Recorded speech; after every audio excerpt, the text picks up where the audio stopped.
నమస్కారం శ్రీధర్ సార్. నమస్తే అండి. గవర్నమెంట్ జాబ్ ప్రిపేర్ అవ్వాలి అని అంటే ఏజ్ రిలాక్సేషన్ అనేది ప్రతి ఒక్కరికి తెలియాల్సినటువంటి అవసరం ఉంది. అవునండి.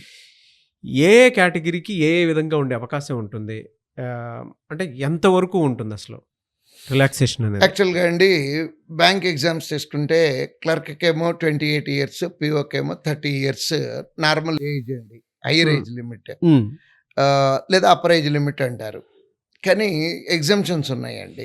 Okay sir. ఓకే. ఈ స్టూడెంట్ కనుక ఓబీసీ అప్లై అయితే కనుక, ఓబీసీ కేటగిరీ పిల్లలు అయితే వాళ్ళకి 3 years upper age limit relaxation వస్తుందండి. నెక్స్ట్ ఎస్సీ ఎస్టీలు అయితేనేమో 5 ఇయర్స్ అప్పర్ ఏజ్ లిమిట్ వస్తుందండి, రిలాక్సేషన్ వస్తుంది. ఇంతవరకే తెలుసు. కానీ ఈ మధ్య ప్రస్తుతం సొసైటీలో వస్తున్నటువంటి మార్పుల్లో ఇంకొకటి కూడా తెలుసుకోవాల్సిన అవసరం ఉంది స్టూడెంట్స్.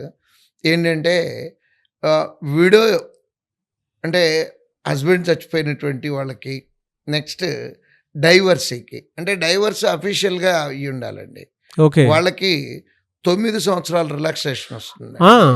9 ఇయర్స్ అండి. ఇక్కడ ఏంటంటేనండి, పిల్లలకి తెలియక ఏదో కారణాల మూలాన ఇబ్బందులు వస్తున్నాయి.